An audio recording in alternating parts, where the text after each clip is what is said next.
Hello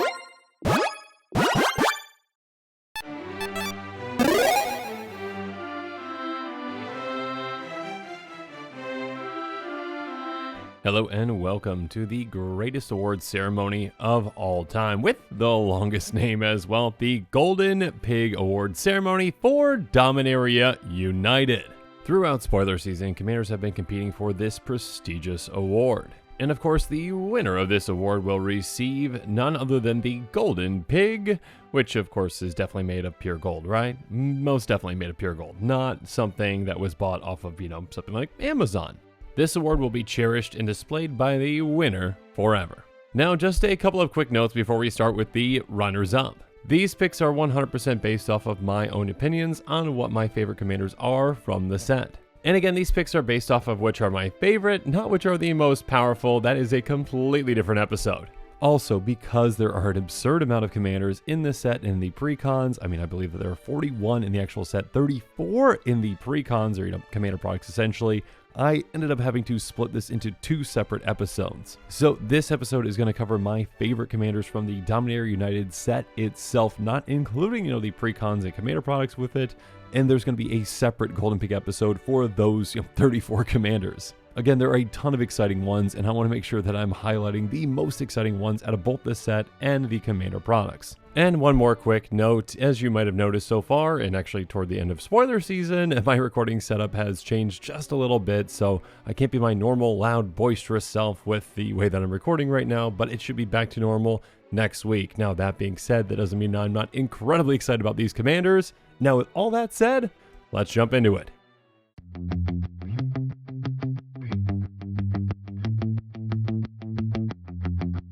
So coming into 10th place, we've got Lagomos, Hand of Hatred. It's a 1/3 human shaman that costs 1 black-red and has, at the beginning of combat on your turn, create a 2/1 red elemental creature token with trample and haste, sacrifice it at the beginning of the next end step. And then tap, search life for a card, put it into your hand, then shuffle, activate only if 5 or more creatures died this turn. So this is a very unique design and one that definitely stood out to me, though I didn't have time to actually, make a quick take for it because there were so many other cards coming out at the time. But still, this is an incredibly interesting commander and one that, well, I don't think we've really seen, especially at the uncommon level. First up, just being able to get a token every single turn, a 2/1 with trample and haste, that is fantastic. Now, that token does have to be sacrificed, but in these colors, you can have plenty of great aristocrat-style benefits from actually getting that token, attacking with it probably, or, maybe you'll get some damage through, maybe it'll just die in combat, maybe you'll sacrifice it for value. There's a lot of things that you can do with that token, and one of them, of course, is, adding to the creature death count in the turn, essentially. Because obviously the goal, and a very powerful goal at that, is to get to be able to activate that ability. Now, let's note some things real quick with that ability. Tap, search library for a card, put in your hand, then shuffle. So yeah, tutor for whatever you want. No restrictions on what kind of a card you can get. And of course, on top of that, activate only if 5 or more creatures died this turn. It doesn't specify that it has to be your creatures, right? It can be any 5 creatures on the board. It can be your opponent's, it can be yours, a combination of both. And it also doesn't say that you can only activate, on your turn. It doesn't say that you can only activate essentially, once a turn. There really aren't many restrictions on this. So as soon as you essentially, get, that 5 creature requirement, you can activate this. And of course, if you've got, ways to untap this, you can activate it again. So you can just tutor out some incredible things. And in these colors, of course, there are plenty of ways to ensure that that creature count can hit 5 quite easily on a single turn. And yeah, then you can really take advantage of that ability. And one direction that you might take this commander, very well might be combo, because yeah, you can easily set yourself up by, tutoring for the exact card that you need, or maybe I should say exact cards you need, because yeah, again, there are plenty of ways to activate this multiple times in a turn. First up, yeah, let's talk about cards like Ghost Rider, Dreadhorde Invasion, and Goblin Assault, each of which can help us fuel our creature count in a turn. When Ghost Rider comes into play, we get a 0/1 goat, and of course, Ghost Rider itself is a great sacrifice outlet, much like a Viscera, essentially, sacrifice another creature, scry 1, so we can utilize this to sacrifice creatures to get that count up. which of course pairs very well with a token generator like a Dreadhorde Invasion, which gives us a zombie army every single turn. You know, I guess I should say as long as we sacrifice that token. So yes, that can ensure that our count goes up by 1 every single turn. And then Goblin Assault is another low to the ground token generator that can help us out as well. Beginning of your upkeep, create a 1/1 red Goblin creature token with haste. Goblin creatures, attack each turn of Fable, which is fine again because we are fine with our creatures, getting taken out, whether it's in combat or again by our own hand, at a sacrifice outlet like a Wolfstrider.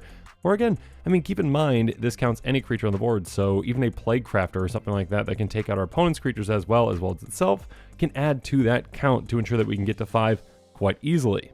But of course, repeatable generators like these, as well as our commander, can ensure that we can do this multiple times throughout the game.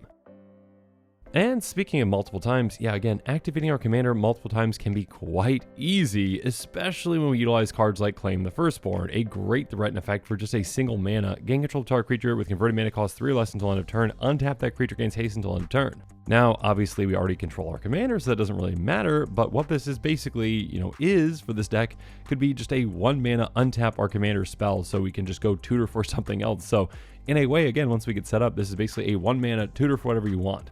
Which also again has the flexibility that if we do need to gain control of an opponent's creature to get that count up, and maybe, sacrifice it with something like a Wolfstrider, we can. So this can also be a 1 mana removal spell that can help us get to that number. And of course, there's a multitude of, combos that we can utilize to win with this. Even a simple one could be Dualcaster Mage, Twin Flame. So yeah, basically, cast Twin Flame, targeting one of our creatures. Then we, Dualcaster Mage essentially to copy the Twin Flame, which then copies the, Dualcaster Mage again and again and again. I'm not going to go into the exact, how this combo works, but basically you get an infinite number of Dualcaster Mages in play. So have fun with that. So again, congratulations, Lagomos, Hand of Hatred. You're a very interesting and unique commander, and I'm excited to see what players build around you.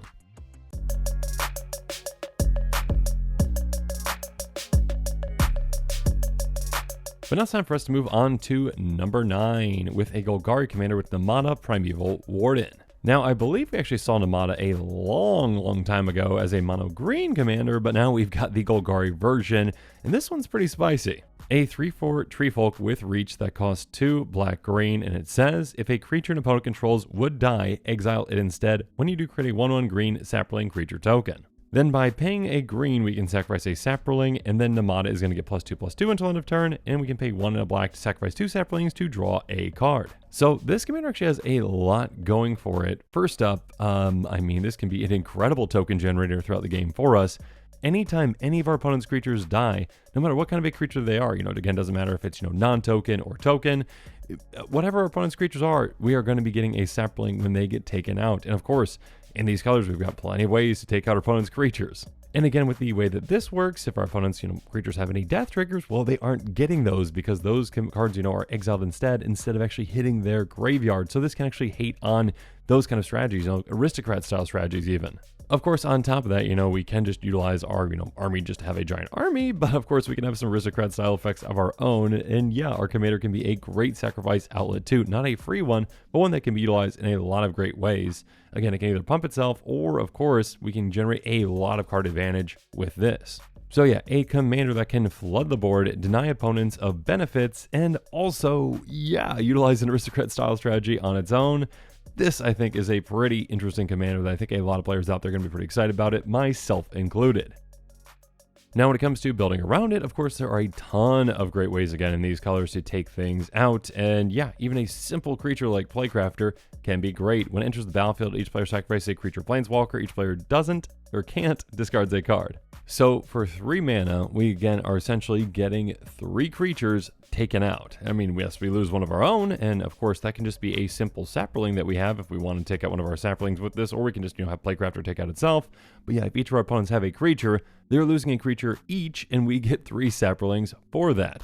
Speaking of which, in Golgari, you obviously have access to a lot of ramps, so you can get to a good amount of, mana, and you've got access to some great board wipes like it in Garrick's Wake. Just roll creatures you don't control, and all planeswalkers you don't control. Basically, turn all your opponent's creatures into saplings that are yours. So, yeah, definitely worth that 9 mana. And of course, you can force your opponents to have even more creatures as well, something like a Crow and Horse. It says when it enters the battlefield, opponent gains control of it, and at the beginning of your upkeep, each opponent creates a 1/1 white soldier creature token. So yeah, that opponent who gets the horse is just essentially giving out tokens to everyone else, which includes yourself. And then of course, when your opponent's creatures, including their soldiers, die, you are getting saplings to replace them. A card that is absolutely incredible with this commander though is Fecundity. It says whenever a creature dies, that creature's controller may draw a card. Now again, normally this is a card that actually benefits all players, but with this commander it doesn't, because again, our commander is going to replace that creature, actually hitting the graveyard, with exile. So therefore this doesn't trigger for them. Their creature did not die technically, it went into exile. So basically they don't get to draw a card no matter which of their creatures die.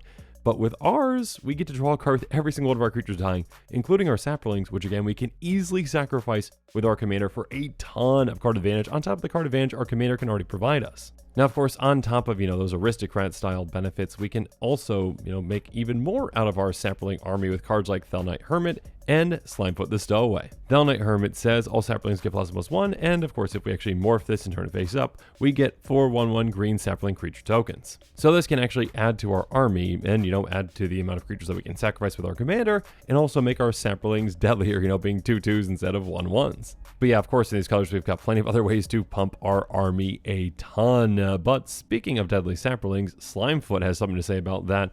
Whenever a sapling you control dies, Slimefoot the Stowaway deals 1 damage to each opponent and you gain 1 life. So Slimefoot itself, of course, can make us saplings, but also, again, we're not going to be short on saplings with this commander, and we can ping our opponents a ton throughout the game with this to take them out and gain a lot of life as well. So yeah, overall, I think Namada is a very solid commander and definitely deserving of that 9 spot.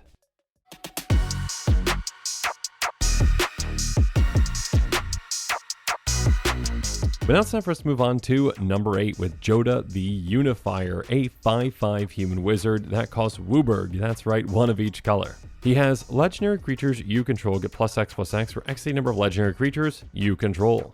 On top of that, whenever you cast a legendary spell from your hand, exile cards to the top of your library until you exile a legendary non-land card lesser mana value.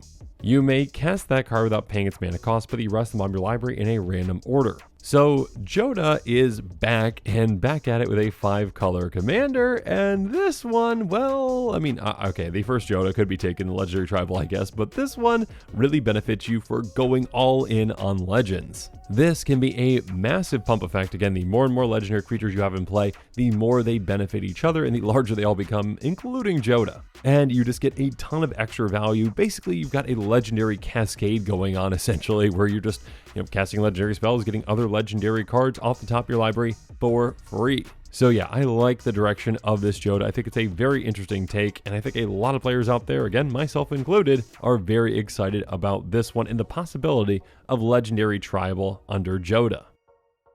Another individual has got to be excited about this, has got to be Radrabic, because Radrabic fits perfectly into this deck.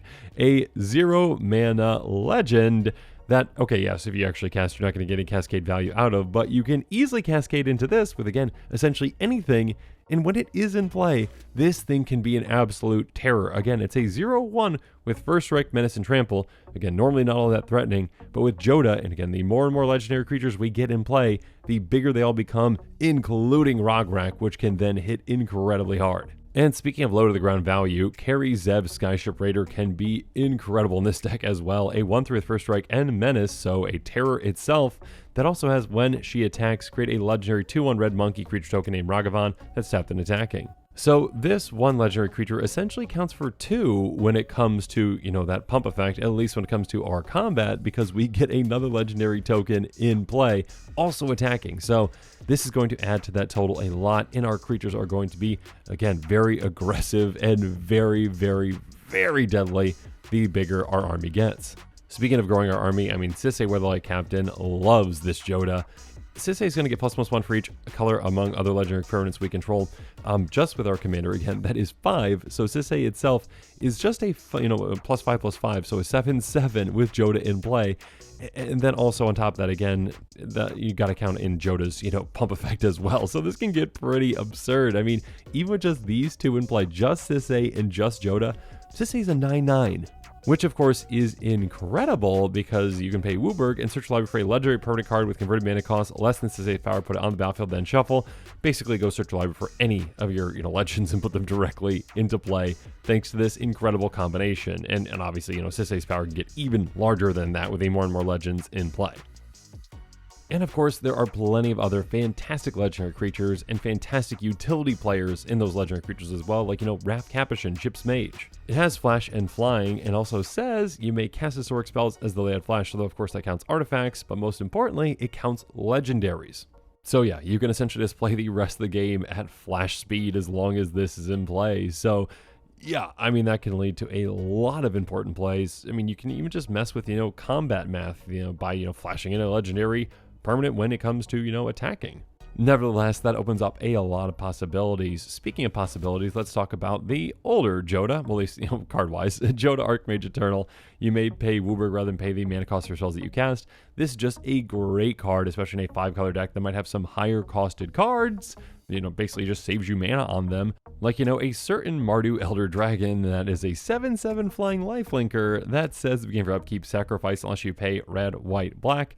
And if you don't pay that, or, if you just sacrifice another way, or, if it just, happens to die another way, it doesn't really matter, because when it dies, it deals 7 damage to each non-legendary creature. So basically, this is like a one-sided board wipe, because again, we're going to have a ton of legendary creatures in play, mostly, if not all legendary creatures, and our opponents probably won't. So yeah, this can just wipe out their creatures. We gain a ton of life from this, and our, creatures are set. We're ready to swing out and take out our opponents. So yeah, overall, Joda the Unifier, I think, is a great design for a legendary tribal commander, and yeah, definitely deserving of the 8th spot.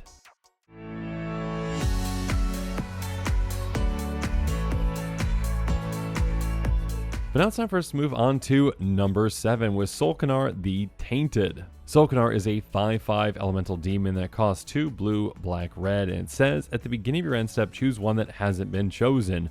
Draw a card. Each opponent loses 2 life and you gain 2 life. Solkanar the Taint deals 3 damage up to 1 other target creature or planeswalker, or exile Solkanar, then return to the battlefield under an opponent's control. So this truly is like a commander that we have never seen before. Now we have seen somewhat similar effects on other cards. What's the card called? Like Demonic Pact or something like that, where you basically get a different choice every single time.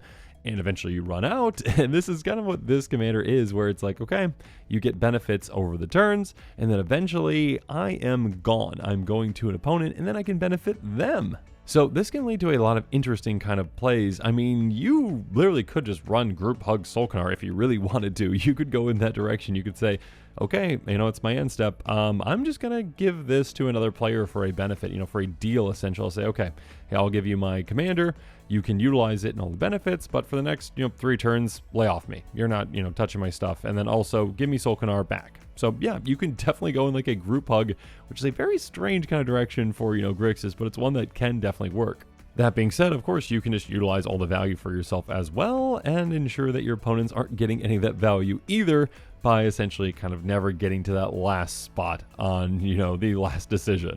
So of course, yeah, I just like the concept of this commander that you do have different directions that you can take it, and it is a unique commander in that way.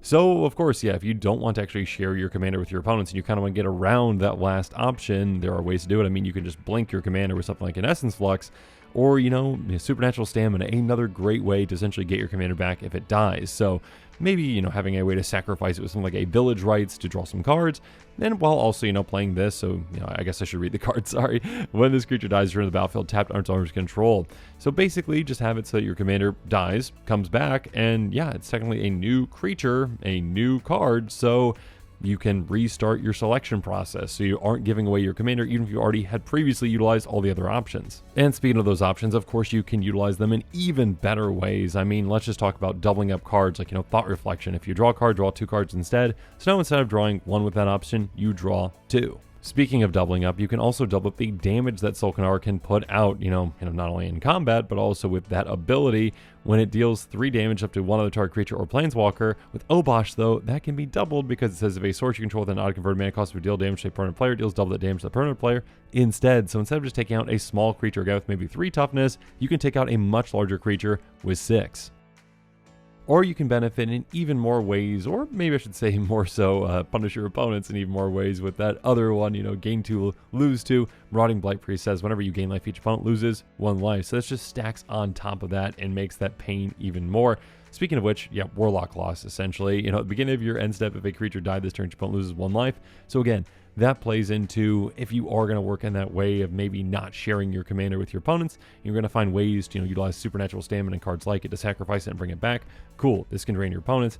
On top of that, at the beginning of your end step, each opponent loses life of the life they already lost this turn.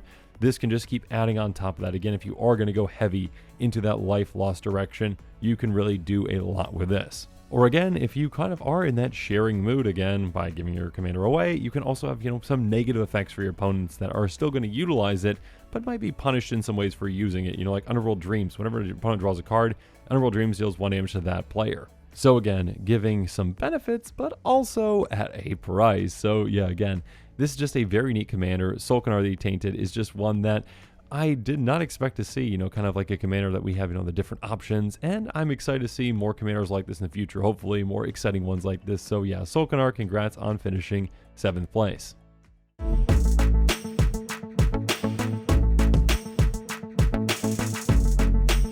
Moving on though, we've got an incredibly heavy hitter with Radrabic of Urborg. A 3/3 zombie wizard with vigilance and ward 2 for 2 white/black that says other zombies you control have vigilance, and whenever another legendary creature you control dies, create a token that's a copy of that creature, except it's not legendary, and it's a 2/2 black zombie in addition to its other colors and types. This card is pretty ridiculous, and to be honest, like the first couple times I had to just keep reading through it because to make sure that it was doing what I thought it was doing. This is one of those commanders where you just read it and you're like, oh, okay, this is happening now. This commander has ward 2 for whatever reason. It needs some protection.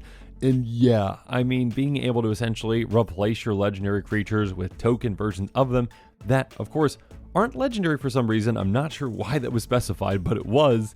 Opens up a lot of possibilities, and there are a lot of exciting plays that you can do with this. I mean, at the very least, this is a commander that can really use and abuse, ETBs and LTBs and death triggers from legendary creatures by getting an initial copy of them. And of course, in these colors, there are plenty of fantastic, ETBs, LTBs, and obviously ways to ensure that those creatures, are sacrificed. Again, you've got plenty of free sacrifice outlets as well, and a lot of aristocrat style strategies within these colors as well, that you can really get the most value out of these creatures that you are going to be most likely, sacrificing for a ton of value. I mean, let's even just take a look at Torgar, Famine Incarnate, which can be kind of like a sacrifice outlet and also a great ETB as well. As additional cost to cast, you can sacrifice any number of creatures. This spell is going to cost 2 less to cast for each creature sacrificed this way. So yeah, if you sacrifice 3 creatures, it's just going to cost 2 mana. When it enters the battlefield, up to 1 target player's life total becomes half their starting life total rounded down. Basically set someone to 20. So you can sacrifice other legendary creatures for value with this, and of course, that ETB can be massive, taking someone's life total down a ton. And of course, you can get that a second time with this commander and getting a second copy of it, essentially, a token copy of it. Or how about Gonti, Lord of Lecture, another great ETB, basically, steal something off the top of an opponent's library, other top 4 cards, you get to, utilize it and cast it using any mana, essentially. So basically a great way to utilize your opponent's cards against them. And of course, you can get a second time, and that second Gonti, might just be a 2/2 instead of a 2/3, not that big of a difference, but it's also going to have Death Touch, so it can just be another great blocker too. And of course, your creatures that are going to, be sacrificed, you can still utilize again. I mean, obviously with a card like Liesa, Forgotten Archangel, it can be a great resource for you and a great way to just keep getting them back. Whenever another non-token creature control dies, return the card to its owner's hand to begin the next end step. So yeah, you just keep getting your creatures back in your hand. And again, since those creature tokens that are being created aren't legendary, you can just keep getting those legends back into play. Get even more tokens by sacrificing them again. So yeah, there's definitely a lot of, loops of value that you can utilize with this kind of a commander. And of course, like I mentioned, yeah, I mean, plenty of aristocrat style, benefits. I mean, victimize, sacrifice 1 creature, get 2 back from your graveyard into play. An incredible reanimation spell, especially for this commander. Basically, again, hey, sacrifice a creature. Again, if that's one that has either an LTB or an ETB, that's a legendary creature, you get another benefit out of that. You get a token copy of that. And then you get, your other 2 creatures back into play with even more value. And speaking of incredible value, again, you're going to have a ton of legends in this deck. So yeah, Primeval's Glorious Rebirth can be incredible. Return a legendary permanent cards from your graveyard to the battlefield. just get all of them back. Get every single one that you sacrificed back. And again, since those tokens are not legendary, again, for whatever reason that they made that distinction, you can keep them all in play. And also, you can really take advantage of populate effects because those tokens are not legendary now. So Rootborn Defenses essentially is an incredible card. Populate, creatures you control gain indestructible until end of turn. This can protect your army, and then also get your additional copy of one of those legendary creature, legendary creature tokens that is not legendary anymore. So creatures that you normally wouldn't be able to have multiple copies out of, now you can, just because they are token versions of them. Yeah, overall, this commander has a ton of potential and is pretty pushed, but it's a very interesting and unique design, so I definitely decided to keep it on this list at number 6.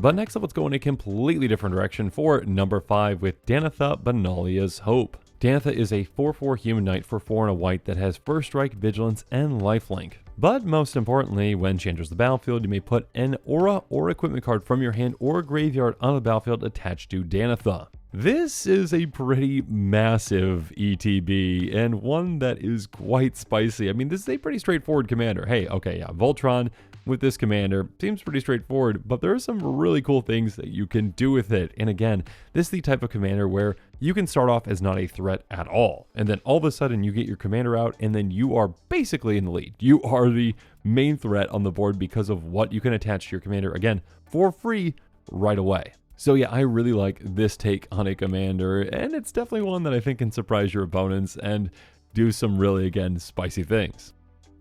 Now, for most of these cards that I've been recommending on this episode, I've tried to keep them to very budget-friendly cards, and I have for the most part, except I do need to bring up, Eldrazi Conscription is definitely the first kind of card that definitely comes to my mind. I think this card's around $10 or so, but yeah, just picture Danath coming into play and then attaching Eldrazi Conscription for free, which again, normally is an 8-mana aura, but yeah, you get it for free. +10/+10, Trample, and Annihilator 2, which means when your commander attacks, defending player sacrifices 2 permanents. This is incredibly deadly, and of course, just one of the amazing things that you can do with your commander. I mean, yeah, even for some more budget-friendly options that are still incredibly impactful, Argentum Armor, +6/+6, whenever containing creature attacks, destroy target permanent. This normally costs 6 to get out and 6 to equip, but again, with this commander on an ETB, you're saving all that mana. You're basically save 12 mana for free, get this attached, and your commander becomes very deadly. And speaking of deadly, yeah, Colossus Hammer might only cost 1, but it costs 8 to equip, so basically, 9 mana in total. Equip creature gets +10/+10 and loses flying. Yeah, that's a massive blow, especially when we compare this with other cards that, might be able to help get our commander through, obviously not flying, but, other ways. And then, of course, ways maybe even like Double Strike to ensure that our commander can make a one-shot KO. And there are plenty of ways to do that with Danath. Now, of course, I will mention that haste is probably something that's pretty important with this commander as well, because again, you can surprise your opponents as much as you want by getting something, like an Eldrazi Conscription on her, but yeah, protecting her and getting her to be able to swing right away with like a Swiftfoot Boots is great. Hexproof and haste, a fantastic combination. Only costs 1 to equip, so yeah, just ensure that you have that 1 mana available, get your commander in play, attach your massive thing to her, and then yeah, just equip to protect her and to be able to swing right away for some massive damage. And of course, in mono white, you've got plenty of great ways to tutor for, the right auras or equipment that you want, like, Open the Armory, which can go tutor for either an aura or an equipment. So get the exact card that you want, get in your hand, get your commander in play, and have fun. And of course, again, since this is on an ETB, you can easily use and abuse this with something like a Cloud Shift, which blinks your commander, exile and return right back to the battlefield. You get that ETB again, so you can then sneak something else into play. Or, be able to get something out of your graveyard again. Let's say that your opponent dealt with something like your Eldrazi Conscription. Cool. Let's just, blink our commander, get it back, and good luck, opponents. So yeah, I really like this kind of a take on a new Voltron commander that can be incredibly spicy and surprising.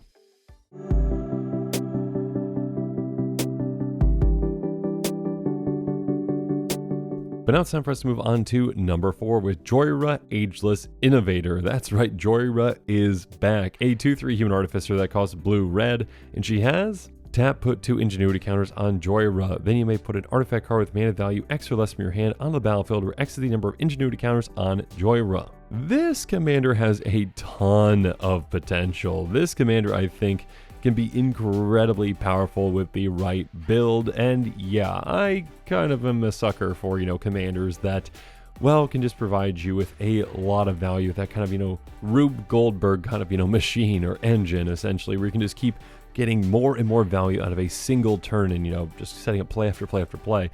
I mean, you just sneak something in, you get some ingenuity counters. I'm sure you've got plenty of ways to untap her to be able to do that again and again and again, sneaking in bigger and bigger things. And of course, there are ways to get even more counters on her, like proliferating. This commander has a lot of potential. And again, it's a very low to the ground commander that can go very, very quick.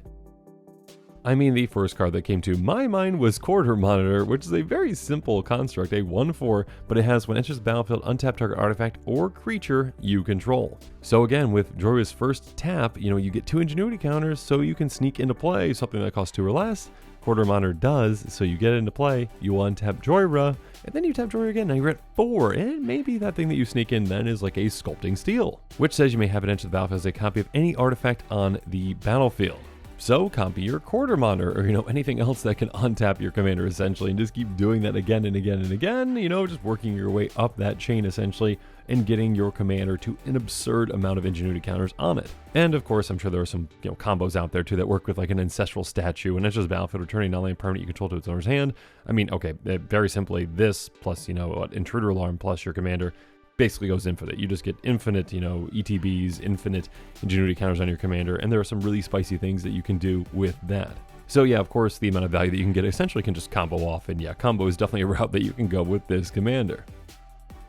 I mean, you can also just cheat massive things into play as well and smack your opponents with them, with things like Metalwork Colossus, essentially costing 11 mana. No, usually doesn't cost that much. You probably could get, to those, number of ingenuity counters pretty easily to be able to just get this into play, though, a 10/10.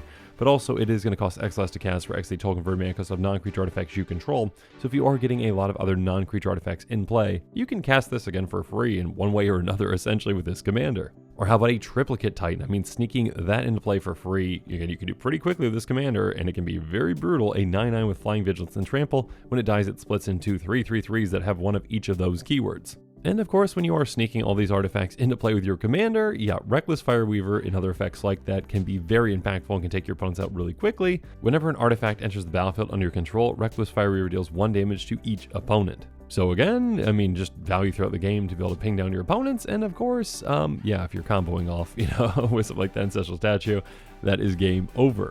So I like this different take on Joyrah, and I think it's a very unique one, and I think there are some, again, really exciting plays that you can make with this commander, and you can utilize some cards that are kind of underutilized in other aspects. So Joyrah, again, congratulations on number 4.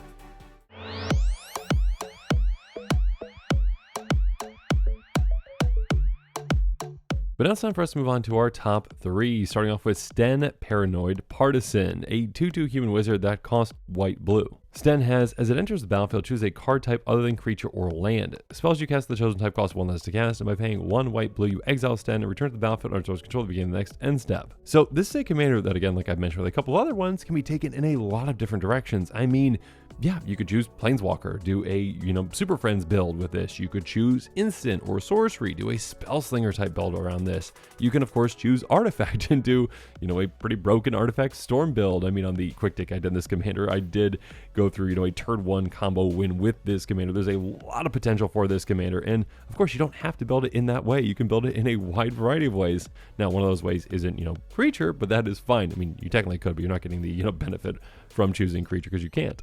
So yeah, this commander has a ton of potential, and again, it has some flexibility to it as well, where you can actually protect it, not just from target removal, but also from board wipes by exiling it, bringing it back at the end step. And of course, when it comes back, if you want to change your decision, you can. If again, you're playing a Spellslinger type build with this, and you have instants or sorceries as your choices, if you've got a lot of sorceries in your hand now that you really want to utilize, choose that instead of choosing instants again. So yeah, overall, I think a very solid design, and I'm excited to see what players do with this. I mean, obviously, again, I think the most potent build is probably, artifacts. You can utilize other, cost reducers like Ethereum Sculptor, Foundry Inspector, and Joyous Familiar to make your artifacts cost essentially nothing. Each of these say essentially, artifact spells you cast cost 1 to cast. I mean, Joyous Familiar says historic spells, but that, counts artifacts, legendary sagas. So yeah, basically, hey, your artifacts are going to cost essentially nothing with these in combination with your commander. So you can really get a lot of value in a single turn. And of course, you can get value in, other ways, with something like a Scrap Trawler. It says, whenever it or another artifact you can split into a graveyard from the battlefield, return to your hand target artifact card in your graveyard with lesser mana value. So if you've got ways to sacrifice artifacts, you can, get a ton of value out of them, by just playing artifacts, sacrificing them, getting another artifact back, playing that for free again, and then doing that. And there's a lot of exciting kind of, loops and plays that you can do with a commander that can reduce the cost. And of course, when you're stacking other cost reductions on top as well. And with all these artifacts being cast, Riddlesmith can give you a ton of value throughout the game. Whenever you cast an artifact spell, you may draw a card if you do discard a card. So yeah, looting every single time you're casting artifacts, that can just help you dig through your deck very quickly and get to the right cards that you need. And speaking of your deck, well, Future Sight can help as well. Play with the top card of your library revealed. You may play the top card of your library. This can generate you basically an absurd amount of card advantage. The top of your library is kind of like an extension of your hand then. So yeah, if you've got artifacts on top, and especially ones that you can cast for free thanks to your commander and other, those cost reducers, there's a lot of massive plays that you can do, and you can easily storm off and win once you're set up properly. But again, with Sten, this is just one direction that you might take it. Again, artifacts, that seems to be the most potent one probably, but of course you can again take it in, super friends, you can take it in enchantments, you can take it with, spellslinger, instant sorceries, whatever direction you want to take it. I think Sten has a lot of potential.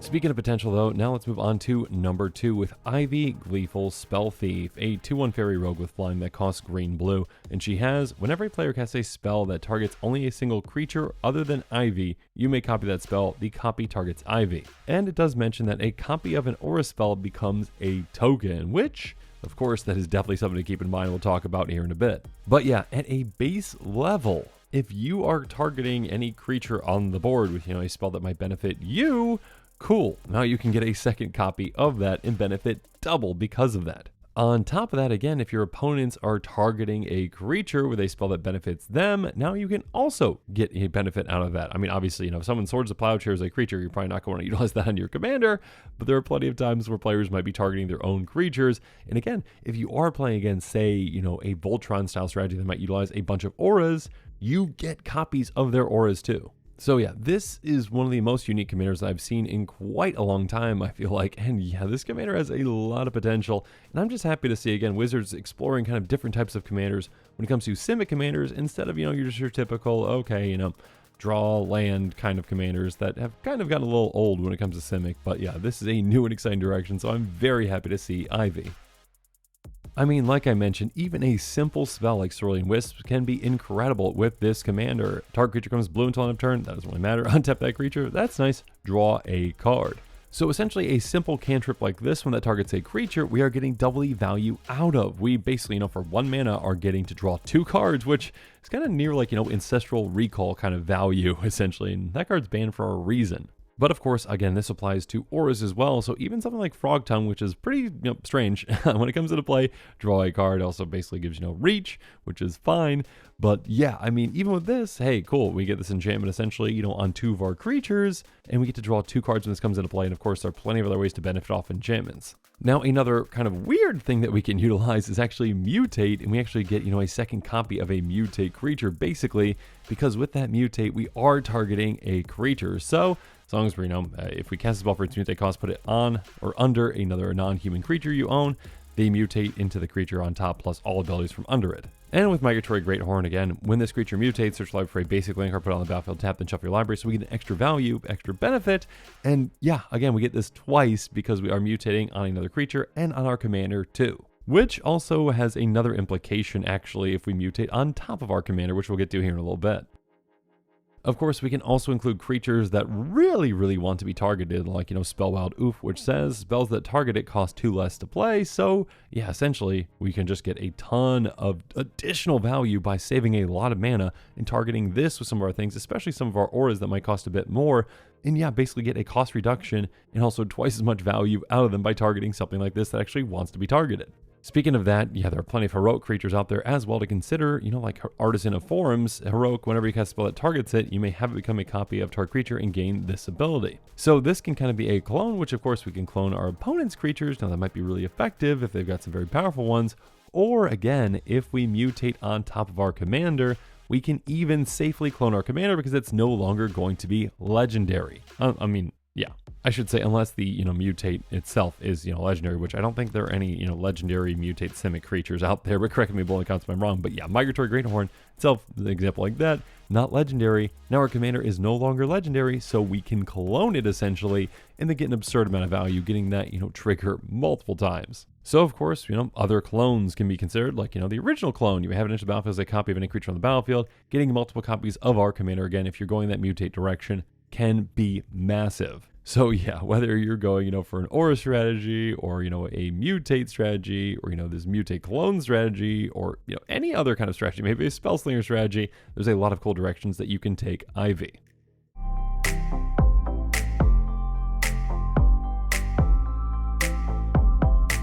But now it's time for the moment that you've all been waiting for, the #1 commander, my favorite commander from Dominaria United, and that would be, of course, the Golden Pig of the set. And the Golden Pig for this set is Zur Eternal Schemer. That's right, Zur is back in a completely different way. Zur is a 1/4 human wizard with flying that costs white, blue, black. It says, enchantment creatures you control have Death Touch, Lifelink, and Hexproof, and on top of that, and most importantly, by paying 1 and a white, target non-aura enchantment you control becomes a creature next to its other types and has base power and base toughness each equal to its mana value. So we have seen animating artifacts before. We've even seen commanders that animate artifacts, but we have never seen a commander that can animate enchantments. And I have been waiting for this type of a commander for such a long time.